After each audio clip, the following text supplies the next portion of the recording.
core values to valued culture. Here is your host, Will Scott, interviewing another CEO about leading culture in their company.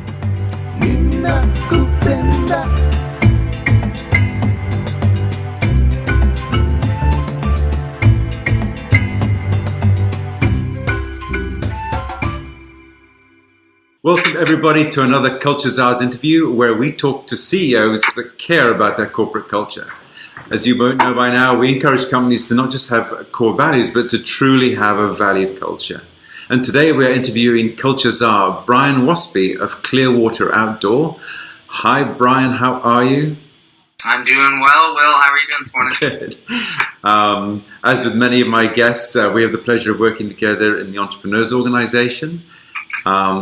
And Brian, you're situated a little bit outside the great city of Chicago because you're in the outdoor clothing business. Please go ahead and tell us a little bit about Clearwater Outdoor. Yeah, I had the title for a little while of being the furthest commuting EO Chicago member. Nice. It turns out most of our clients come from the Chicago market, and I live in Wisconsin, about 90 minutes north, so everyone comes here to recreate. So Clearwater Outdoor is really three businesses under one roof. So we operate brick and mortar retail stores where we sell clothing and outdoor goods like kayaks and stand-up paddleboards, and primarily clothing. We have three locations that do adventures seasonally. We rent kayaks and stand-up paddleboards on the water, and then of course we do e-commerce. So culture permeates all three of those, but in a nutshell, that's Clearwater Outdoor. Okay, very nice, very nice. Well, I hope you had a great summer in that business, and I guess your online store will keep you going in the winter? It does. It helps smooth the seasonality, but we have extreme up and down. I mean, our sales in summertime are 400% what they are in February. So outdoor activity is great, but people still don't like the cold as much as they like the summertime. Okay, well, I suggest you go to somewhere like Patagonia then in February. Exactly, right. I see the picture behind you there. That's obviously one of your brands, huh? It is. That's Patagonia. Gives us a lot of posters. We call it POP, point of sale. There's posters and frame stuff all over the store. It's nice. They have great photographers, though. They do a lot of work for us. It's good. Very nice. Yeah, love the brand and love your store, Brian. Hey, so getting down to the sort of culture side of things, what do you think about when you talk about culture in your company? Well, I love that quote. I forget who said it, but the only sustainable competitive advantage are your people. And so retail's been a tough business. And so I think we've survived because of the culture, not just internally what you can get done, but the reality of a business like mine is people are looking to have fun. So when they walk in the store, they want to be greeted by a friendly, happy person. And so what we say is, people buy on emotion and they justify with fact. So we want to create an emotional response in customers, and that starts with the people that they run into here. So we have an interesting mix because we have to project out into the community what we want to be as a business, which comes from culture, but then internally we manage around that as well. So it's kind of we're always fighting culture on two fronts, so to speak. How we manage ourselves internally as a business, and then how we look in the public eye and how we interact with our customers. So it sounds like it's super important to you and your business. And I heard you mention fun there and, giving that experience to clients when they walk in. Why is it so important to you? Have you experienced a bad culture before? And that makes you more passionate about having a great culture today? Yeah, I mean, so you're also asking the business owner, right? So I answer that with two hats. And I'll start first with the personal one. Sounds like an experience share company. It is experience share. I want to get up in the morning and like going to work. And so it's fun to me to be surrounded by a bunch of outdoor enthusiast gearhead extroverts, right? So I like to laugh, I like to have fun at work. I think one of my challenges is keeping it clean because we joke so much. Yeah. So I like that personally. On the professional side of it, we just simply wouldn't survive without our culture the way that it is. So retail's challenging. And, we hit some major setbacks in the business, and it was a little bit of a turnaround there for a couple of years. And I think what kept us going through those hard times was our culture. Because it puts a lot of strain on the team when you have to downsize or people go without raises for a little while. Yeah. All you have left really at the end of that is your culture that keeps people excited to go to work. Yeah.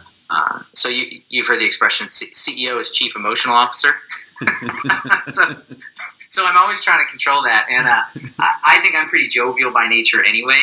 And then you throw me in a room with a bunch of gearheads, and we like to talk about the outdoors and have fun. So yeah, it permeates everything that we do. We may speak about this, but we integrated the EOS system, several years ago. Yeah, also known as Traction. Know it well. Yep, that really helped make it formal. Because it's one thing for me to say, hey, I want to like going to work. I'm not going to hire angry jerks. Right? I mean, that's a really easy one. No angry jerks. Core value number 1. Yeah, no jerks. That is not a core value, by the way. Be awesome is a core value. But the reality of what happened as the company grew, in the summertime, I swelled to 50 plus employees. Oh, wow. 5 locations. Yeah. Right? And all of them have different tasks. And, I'm managing the managers. But there are people, arguably, who work for me all summer that I maybe get to meet one time. And I can't be part of the hiring process that, ultimately lends itself to that culture. Mm-hmm. So I had to design that system so that a manager who's great and fits all the company core values knows how to screen for that when they do hiring. Mm. Yeah, so we spent a lot of time building that out, developing interview questions. Nice. Yeah, and we make sure that there's more than one person in the interview. Yep. Right? And so now, today, it's one of the things we hear from, our reps in the industry, customers, everybody is they're always excited to come in here. Mm-hmm. And so people don't come in because they want to shop in the store all the time. Sometimes they're looking for something. Yeah. But they remember how they felt. Yeah, absolutely. Right? Very cool. It's fun. Yeah. The store is cool. The people that they talk to are, they get into what did you do for activities today? Where did you eat? It's not all about, just selling outdoor products. Mm-hmm. Nowhere in our mission statement does it say sell stuff to people. Yeah. We create an atmosphere of fun, and to the extent that we can hire around that, then it's easy after that. Well, you're clearly a CEO that's very comfortable talking about emotions and feelings, and of course, ultimately, that's what we're looking for: is a culture that gives you a feeling of belonging, a feeling that you like being at work. Mm-hmm. So, yeah. Well, were you going to share anything about the bad culture that you experienced? Sure. Well, I have to be a little careful here because, part of a bad culture leads to infighting. Mm-hmm. Sometimes infighting leads to a breakup of business partnerships. Yep.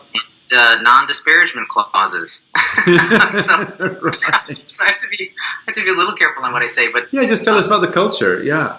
It's really the culture. What did it feel like?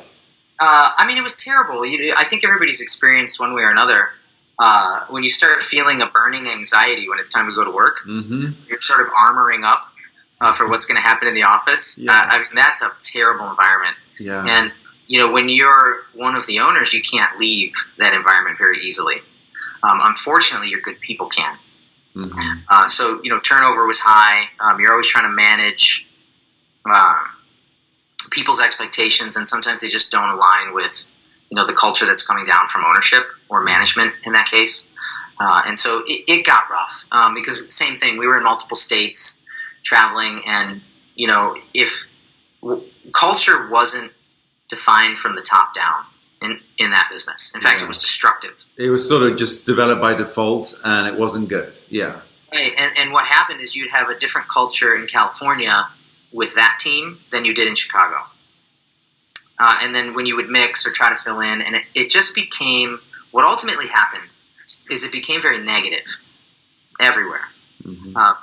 There were some people that didn't like each other, management that didn't get along with their employees. And, ultimately that, in that business, it trickled into our customers. Because somebody would show up to do a job, that was more of a service business. Mm-hmm. Somebody would show up to do a job, if they were in a bad mood, because they're not listened to or they're just disgruntled about the company, that translates right into the service that they're providing to the customer. So sales became a grind. finding people to fulfill became a grind. And ultimately, the business wasn't as successful as it could have been. It shrank dramatically as a result of that culture. And then I ended up exiting eventually. Okay. So the contrast where in a tough culture, everything's hard, but if the culture's great, you feel aligned and things just go a lot more easily. Yeah, I'd even take that a step further, Will. Hard, I think, is manageable. Jobs get hard, projects get hard, they get difficult, you have to do things you don't like. Yeah. I think when the culture, goes to hell, it basically, it's not just hard, it's emotionally distressing. Everywhere. I felt it, the team felt it, and people will quit. Yeah. And what it turned into is sort of a top-down pyramid command structure. And that doesn't work, not long term. I mean, you get to where you're motivating people with the fear of losing their job or strictly financial. And as well as anybody, that just doesn't work. Yeah. I mean, you can hold people short term doing that, but then it becomes the grind. Yeah. Very well said, Brian. Very well said. Let's talk a bit about your core values then. You mentioned one, be awesome. Yeah, it's funny. They're on the wall here right next to me. But I love it when in these interviews they're looking at their cult values on the wall. That's where they should be. I'm gonna grab it. We keep them pinned everywhere. Hey, show them to us. Let's just give us a quick flash. Okay, cool. Flash the core values. So we say what they are. Can we put those on the website next to this interview? You certainly can. Yeah, I'll get you a copy of it. Love it. Thank you. Go ahead. Yeah, but the one that gets the most attention, I'll start with. One of our core values is be awesome. Yeah. And I could read in detail what these mean to us if you'd like. Yeah, that's what I call the descriptive behavior. So tell us what words you put underneath be awesome to help people understand what it means at Clearwater Outdoor. Sure. So be awesome means happy, positive attitude, professional, well-groomed, fashionable, fun, confident, get along with your coworkers, good communication skills. Nice. Picture an awesome person, right? Yeah. Although, in fact, the word awesome permeates everything that we do. It shows up in our marketing everywhere, so awesome's a good one. We have passion for the industry, value nature in the outdoors, experience in the outdoors, extensive product knowledge, passionate about the products, passionate about people. Integrity, tell the truth, demonstrate good judgment, embrace strong moral principles, be trustworthy and reliable. We're a retail business, so we have customer-centric on here. Commitment to excellence, service the customer, be patient, use we instead of I. Nice. Yeah, respond timely, follow through, button up, take ownership and personal responsibility, communicate in a timely manner. And the last one we've got is take action. Solve problems, act intelligently, work hard, be organized, adaptable, willing to help, driven, goal-oriented, action-oriented, handle your coworker requests. Brian, what process did you use to come up with those core values, which, by the way, just sound awesome? Good, thanks. They're awesome.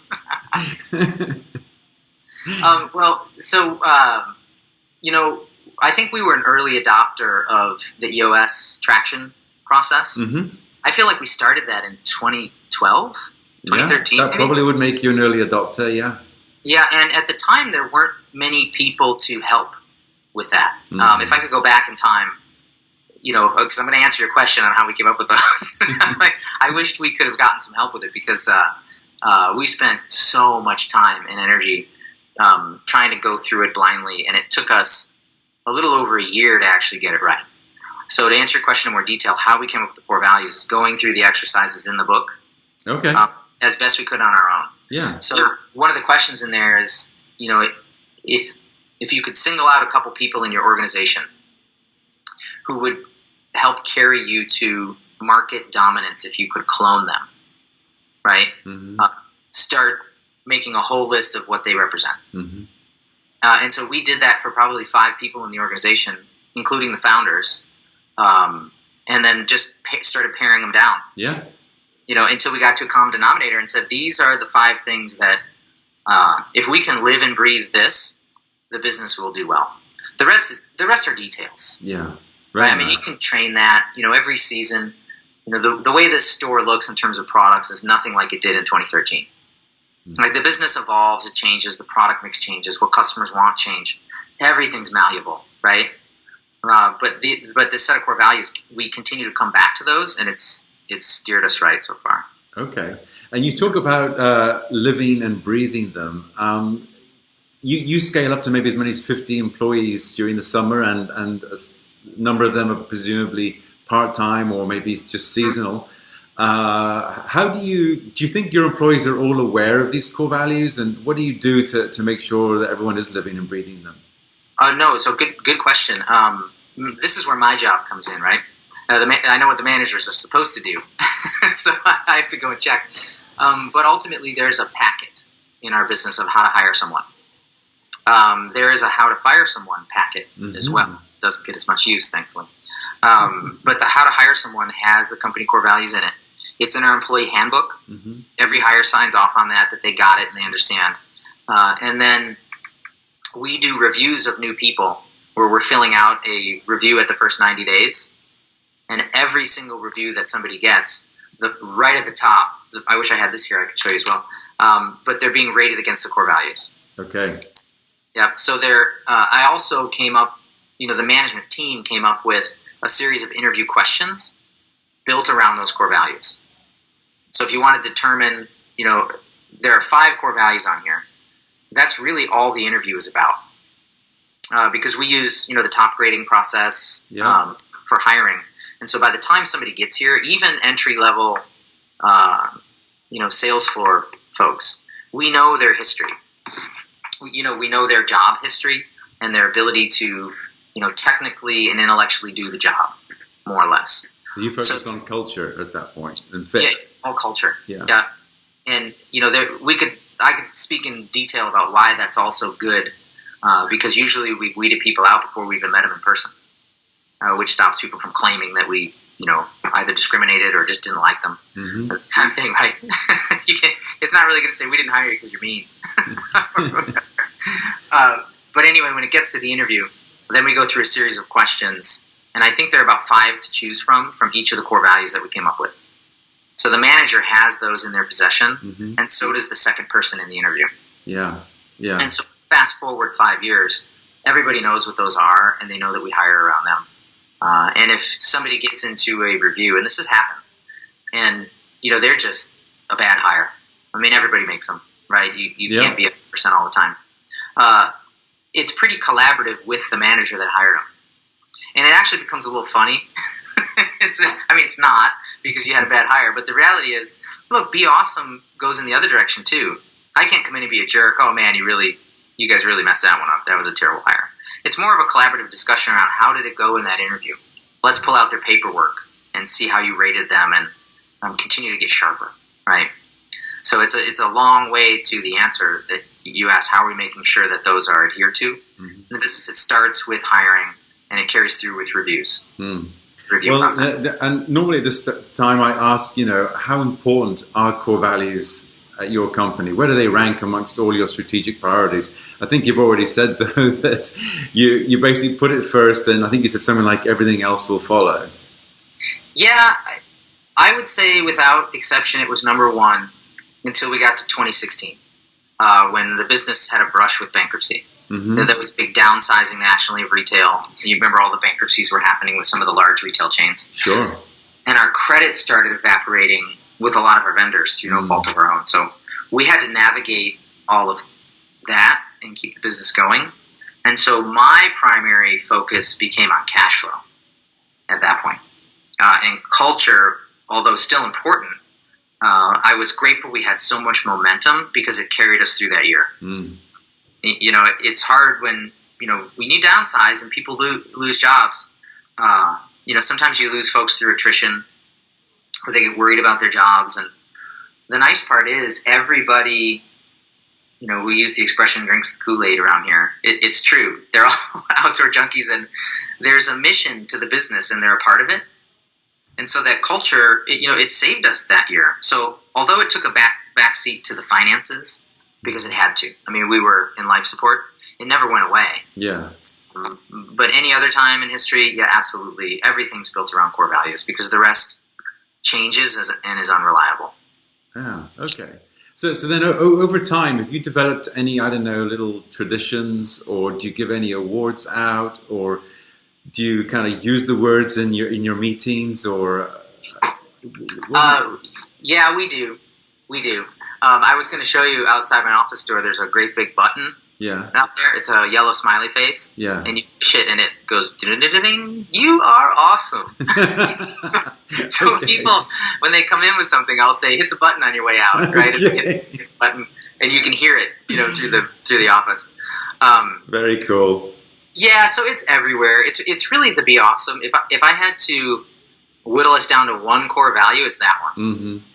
And it's pretty easy to, it's a little bit subjective, but the reality is when your peers either will tell you you're awesome or you're not, right? Yeah. So it seems like people get voted off the island, so to speak, by their peers sometimes. But I'll tell you, Will, we rarely have a bad hire around the core values. Yeah. Sometimes we get a bad hire around technical ability or that sort of thing. Mm-hmm. But core values now, it's at the heart of so much that we do that I don't worry about it so much anymore. It's just there and permeates everything. That's great. And you've got good at the hiring process then, it sounds like, through your having interview questions that everyone understands. You have more than one person doing the interviewing.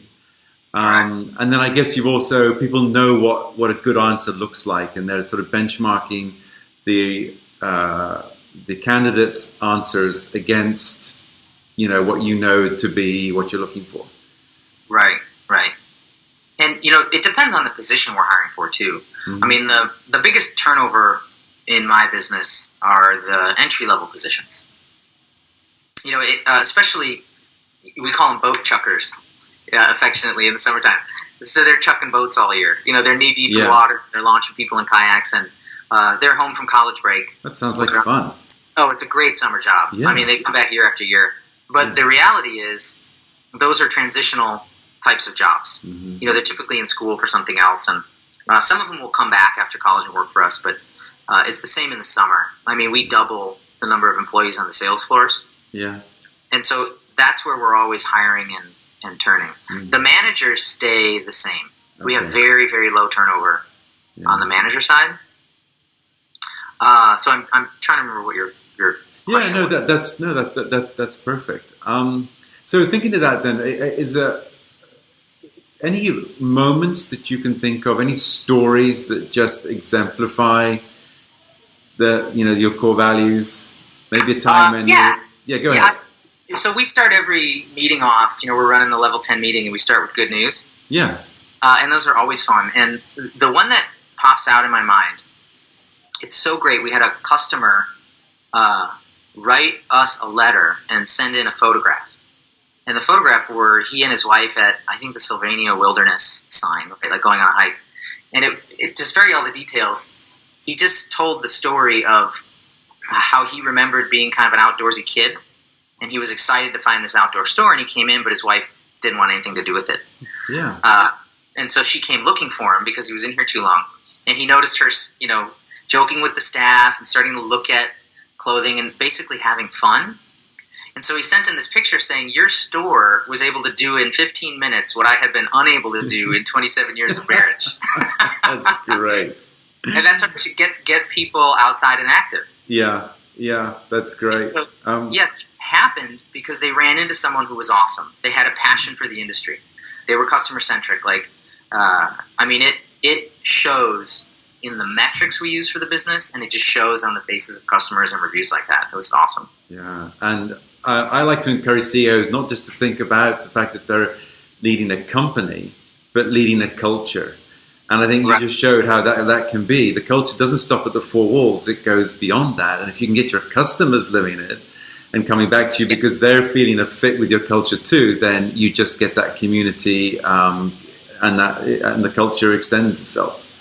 Yeah, and that's harder than ever in retail, right? The rise of Amazon, our brands are selling direct to consumer online, mm-hmm. and the revenue in the stores continues to climb. Right? Online is more and more competitive, and it's really hard to breathe those core values into the website. We have some ways to do it, but the reality is the stores, people want a sense of belonging, I think, more than anything. And to the extent that they find that here, they're a customer for life. That's really interesting. I wasn't aware of that. I didn't expect you to say that. Mm-hmm. That I would have thought online would be killing it, and but here you are saying that actually retail for you is less competitive and is a needed experience that your customers are looking for. Yeah, in the towns that I'm in, right? I mean, the Clearwater Outdoor stores are on the boutique walking district of a downtown, mm-hmm. right? And so we get a lot of foot traffic because of that. But the reality is people are out looking for things to do. You know, I think because of online, not to go too much into the industry and where I think it's going, but I think online is changing how easy it is for people to get things. You know, their basic needs and services are met so quickly. They have a lot of time. And, you know, I'm in tourist communities and people are out looking for things to do. Mm. So they're walking around on Main Street and they find this awesome, right, this awesome store, and they go in and have this incredible experience. And even if they don't buy something, they remember how they felt when they were in there.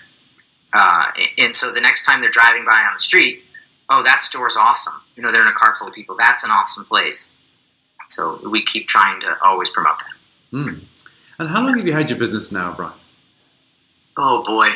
Over a decade. Over a decade. So the business started in 2005, and it was just a small owner-operated business. Mm-hmm. And then at the end of 2012, so right coming into 2013, we completed a Series A round and raised some money to expand. And we did so aggressively. We opened 3 more stores. We launched into e-commerce, more rental locations, mm-hmm. And we grew really quickly. And, you know, I'll be honest, it's hard. It got hard for us to maintain the basics, not just the core values and hiring, but also process and those other important pieces. That's what I was getting to next. Yeah, so we have binders in every location. I'm looking at the one on the finance desk right now. Every location's got the binder where we've made a system out of everything that we can. Mm-hmm. We call them SOPs, right? Standard operating procedures or whatever. Yeah. And so when we started expanding rapidly, the focus came off of hiring around the core values and system process stuff. And it hurt us. Mm-hmm. You know, new great big store that opened. When I finally rolled up my sleeves and got in there, it was almost too late because we didn't do it right as we expanded. So I certainly learned a tough lesson because we had to downsize the business and get our footing and move forward again. And as I said earlier, it came back to those core values. Yeah, okay. Yeah. Well, congratulations, Brian, because, you know, like a lot of entrepreneurs, you've ridden the ups and downs, cash flow issues, fast growth, having to have layoffs, all of these things. And it sounds like culture was important to you throughout that. Is there one piece of advice you'd share with our listeners around culture? Boy, what pops into my head is get it right the first time or you'll do it again. But either way, you need to manage it. You'll do it again in that business, or in my own experience, you'll lose that business and you'll get it right in the next business. So, you know, time is money. And I, regrettably, it took us too long in the beginning to solidify some of this. Mm-hmm. And so, that's what I would say is spend time and energy to get it right. Yeah, well, it can take a little while too, can't it? I mean, you can't really have a startup sort of immediately announcing to the world their core values, because you got to kind of, you know, get some knocks and figure out a little bit and work together to see what really is the culture, and then start to memorialize it with words, live with it, and then finally to finalize it. I think it's hard to, you know, magic them all up on day one. No, I agree with that, but I do have one challenge for you on that. So part of EO is the forum process, right? Mm-hmm. And so I'm actually presenting next month on a new initiative. Yeah.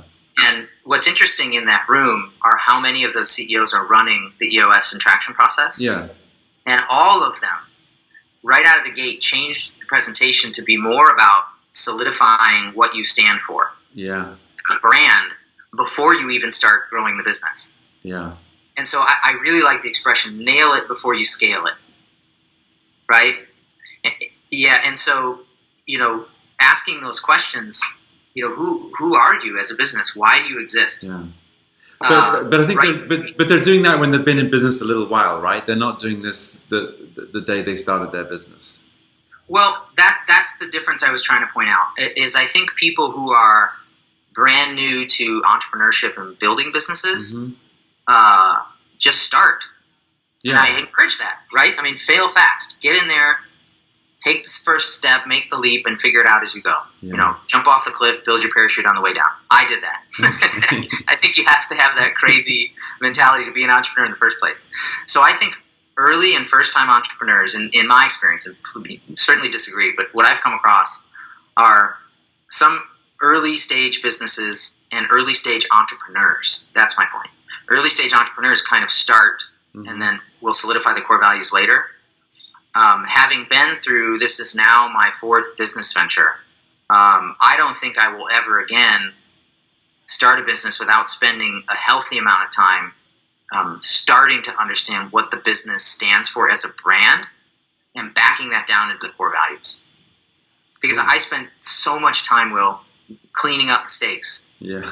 Like suddenly you have a manager who's been with you for 4 years, and now you go through and set the core values and sit back and look at them in a meeting and think, how in the hell is this person here? Yeah. And it's easy when you can compare them against core values, but if in my experience, if you don't do it as soon as you can, the cleanup is a little harder than the implementation. Yeah, very cool. I often cite the example of the United States Constitution. What would it be like trying to function in this country without those? How would we coexist? We need to have those as like a compass to sort of to say how we do this. And I think it's amazing how some people will try and run a company without trying to do the same thing, without trying to say, what do we stand for? Right. Yeah. No, I agree. I think, a lot of times, and I'm guilty of this too, it seems like businesses fall into two camps. You get those founders who are just incredibly passionate about something and they have a calling, right? Like, I must go and build the world's greatest electric car, right? To pick on someone, they have this compelling drive to go after that. And then you have other entrepreneurs, and I'll be honest, I was in this camp where, early life was a bit of a struggle financially. And some of the jobs I had paying my way through college made me sit back and go, I want more of life and myself. And so, I think from my experience on the first version, is it becomes about money. You go into you have the one camp who's really driven by a purpose and a life purpose, and I think that's the healthiest for the record. And then you have guys like me who came through the trenches, and I wanted to make money. Yeah, and to the extent that I made my decisions around that, it never worked. Never, ever worked, and was misguided. And that desire, right, for financial independence and things is enough to push you, right? And you've heard that expression, a goal will push you, but a vision pulls you. Yeah. Right? And so this is the first business where I think I got the order of operation right. I think money follows value, and we create value here for our customers, the employees, everything. It's not focused on money, and it seems counter to entrepreneurship and owning a business, and it's very profit driven. But it's a really important distinction. It's focusing only on the profits. Never got me, at least, anywhere near where I wanted to go. Yeah. The direction. Yeah, I hear you, and that's very eloquently put. And speaking of money, can you also point to culture and say culture has helped you make money, has helped you grow your revenues, has helped you be more profitable? Yeah, I'll take that a step further. I have no question this business would be bankrupt financially if we didn't have the culture that we do. So it's easy to brush over a lot of this if your top line is great. Sales solves all. Well, for a while it does. But as you grow and scale, the business becomes at the mercy of whatever the manager thinks things should be for their department. And maybe that'll work and maybe it won't. But so on a grander scheme, yeah, I don't think we would have pulled this business back from the brink without the culture that we have.